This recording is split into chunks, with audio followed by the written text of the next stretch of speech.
Bismillahirrahmanirrahim. Assalamualaikum warahmatullahi wabarakatuh. Alhamdulillahi rabbil alamin. Wassalatu wassalamu ala rasulillahil karim wa ala alihi wa sahbihi wa ummatihi ila yaumiddin wa ba'du.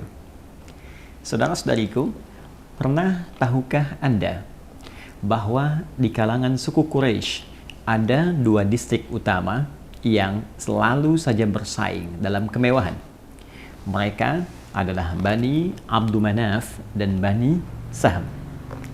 Pernah tahukah Anda jika Bani Abdumanaf seringkali pamer tentang kehebatan distriknya, tentang kemuliaan distriknya, tentang kekayaan yang mereka miliki, lantas kemudian Bani Saham pun tidak ingin kalah dengan semua apa yang dipamerkan itu?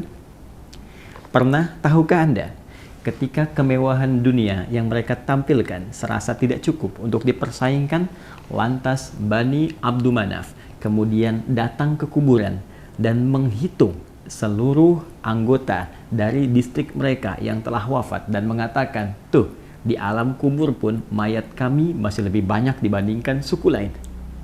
Lantas Bani Saham pun kemudian datang ke kubur mereka, menghitung kemudian anggota dari distrik mereka yang telah wafat dan mengatakan, tuh, pernahkah kalian lihat bahwa anggota kami, masyarakat distrik kami yang telah dikubur pun lebih banyak dibandingkan Bani Abdumanaf yang telah wafat di antara kalangan masyarakat mereka?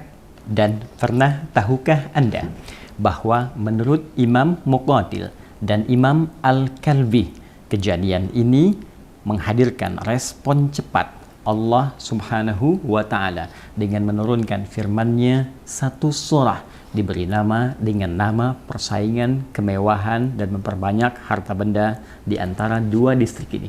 Surah At-Takatsur. Allah berfirman, Alhaakumut takatsur.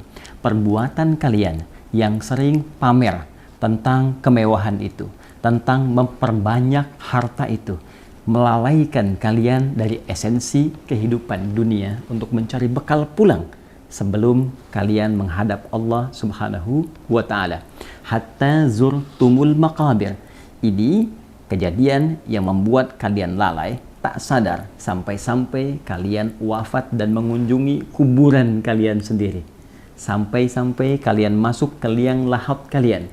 Kalian menghitung berapa banyak warga kalian di alam kubur, lantas kalian pamerkan, dan kalian tak sadar bahwa kalian pun akan masuk ke kubur yang kalian hitung-hitung itu. Kalla saufa ta'lamun. Sekali-kali jangan pernah kalian lakukan yang seperti itu lagi, karena satu saat kalian akan menyadari bahwa itu semua keliru. Thumma kalla saufa ta'lamun. Kemudian ditegaskan kembali, jangan pernah lakukan kegiatan itu lagi, karena kalian satu saat akan menyadari bahwa semua itu keliru. Kalla lau ta'lamuna ilmal yaqin. Sekali-kali jangan pernah kerjakan itu lagi jika kalian mengetahui dengan penuh keyakinan, dengan penuh kesungguhan. La tarawunnal jahim. Perbuatan kalian itu akan mengantarkan pada kecelakaan yang dahsyat saat kalian pulang kepada Allah, dijamin dengan neraka Jahannam. Thumma latarawunnaha ainal yaqin. Maka saat engkau dihadapkan pada neraka itu, engkau akan melihat langsung dengan mata kepalamu dengan penuh kesungguhan. Thumma latus'alunna yawma idzin 'anil na'im.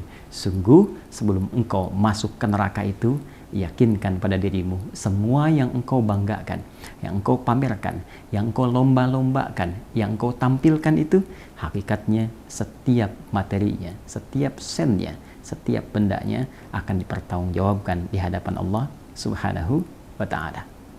Saudara-saudariku, pernah tahukah Anda bahwa surah ini saat diturunkan bukan sekedar ingin meluruskan perbuatan orang-orang di zaman jahiliyah, lebih khususnya perlombaan kemewahan di antara Bani Abdumanaf dan Bani Saham itu, karena kaidah menyebutkan jika sifat ayatnya, informasinya umum disampaikan, maka ini menunjukkan kesan bahwa perbuatan itu boleh jadi akan berulang di masa depan dengan tokoh dan situasi yang berbeda, namun esensi yang serupa. Seakan-akan Allah ingin memberikan informasi pada setiap generasi dalam setiap masa yang berbeda bahwa seluruh nikmat yang dititipkan oleh Allah itu seyogyanya adalah bekal ibadah yang akan dibawa pulang dan dipertanggungjawabkan di hadapan Allah Subhanahu wa Ta'ala.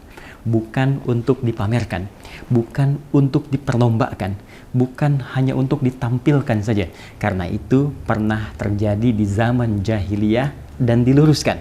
Karena itu sangat tidak diharapkan. Apalagi jika ada seorang muslim yang hanya menampilkan harta kekayaannya, lantas ingin dibandingkan dengan orang lain, dibalas oleh orang lain, ditampilkan, saling menghadirkan kemewahan, seakan-akan ingin menghadirkan kesan bahwa dalam hidup ini yang paling kaya, ini yang paling hebat, ini yang paling punya nilai, maka Anda terlambat. Karena perbuatan itu sudah dilakukan oleh Bani Abdul Manaf dan Bani Saham di masa jahiliyah dan diluruskan oleh Allah Subhanahu wa Ta'ala.